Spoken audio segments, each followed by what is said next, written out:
What's up everybody, welcome back to my channel. Today we're going to be unboxing the Galaxy Watch Ultra 2. Let's check it out.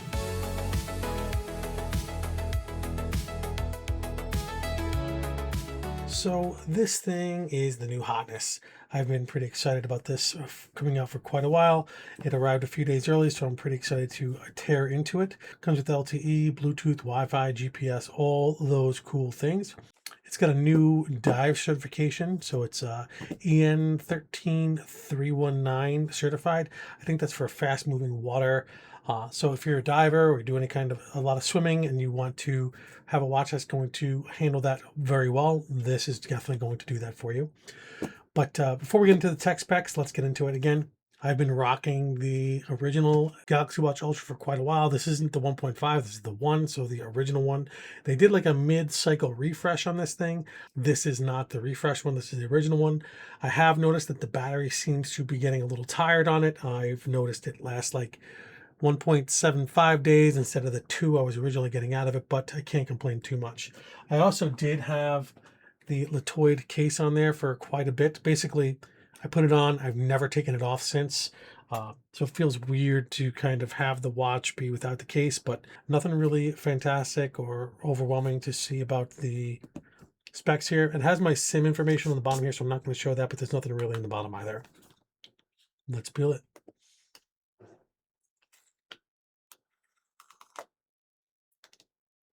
Two peels.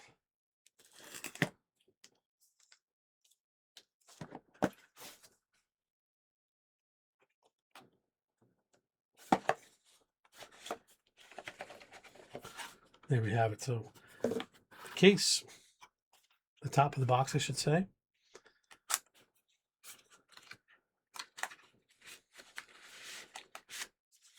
I'm guessing we have the charger here. Yep, charger looks pretty much the same. No power brick though, unfortunately. And I don't think there's anything else in here. Let's see. A little bit of terms and conditions, some marketing crap. FCC information. How to charge, how to change the bands, the applications, not too bad. And on to the watch itself, the main star of the show here. Let's see if there's anything underneath. So I did get it in the darker color. I forget the name they give that color. It's interesting how they package the band. They clearly package this separately and then just add it to this box, but that's fine. And there you have it. Man, I don't know if it's just because I'm holding it like this, but it definitely feels heavier. There you go, exact comparison to the my original watch there. Nothing else to see there. And let's do a better comparison.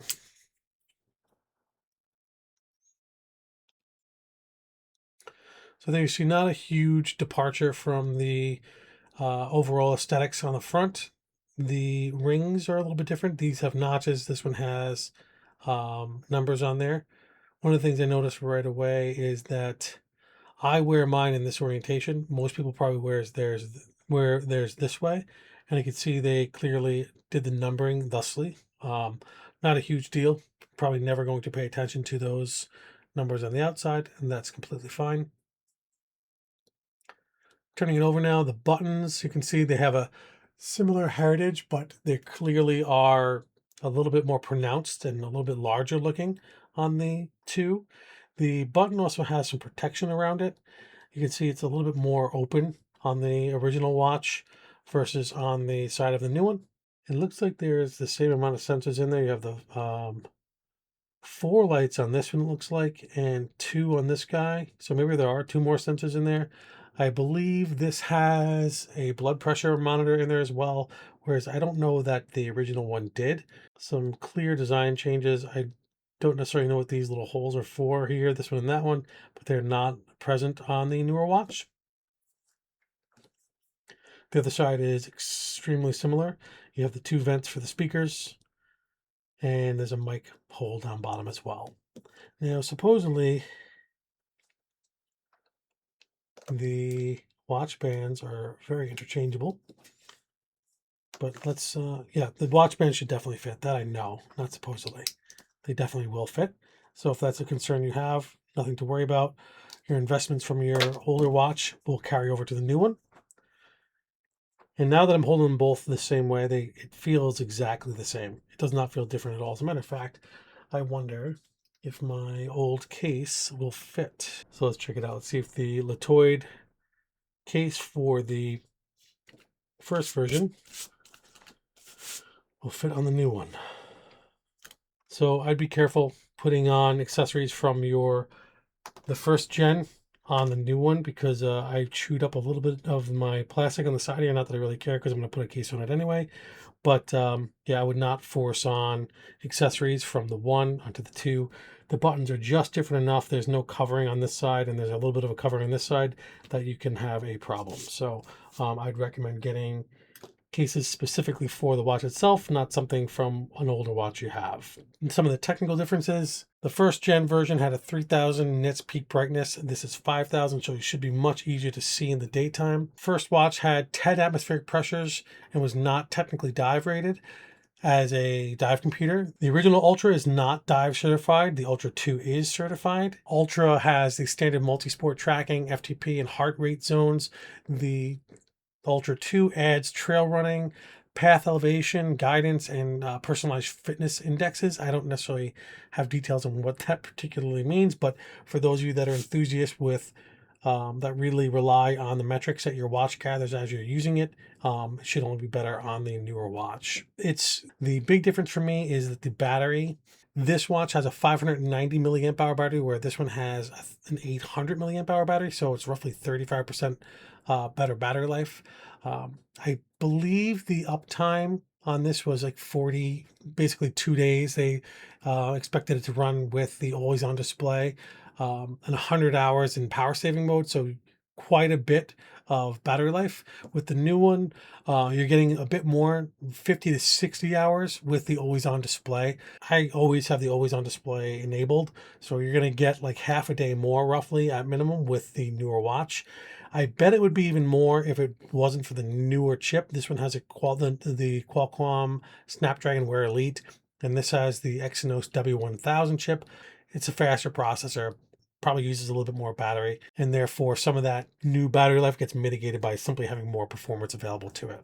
So if you like the original Ultra and you were looking for a good solid upgrade, this is definitely going to fit that bill for you. As you can see there, the thickness, it's a little bit thinner for sure. Um, at first glance, there doesn't seem to be much of a difference. The fit and finish is obviously a little bit cleaner on the Ultra 2, because it's newer. It hasn't been getting beat up and worn around like the other one has. But for the most part, the designs are spot on. They're definitely iterative. Um, should you upgrade? I don't know. If my big thing is, I've noticed, like I said, that the battery feels like it's getting tired on this. It doesn't last the full 2 days that I was getting previously, and that's a big deal for me. I don't like I shouldn't say stress, but I don't like having to worry about making sure that I put it on the charger at night.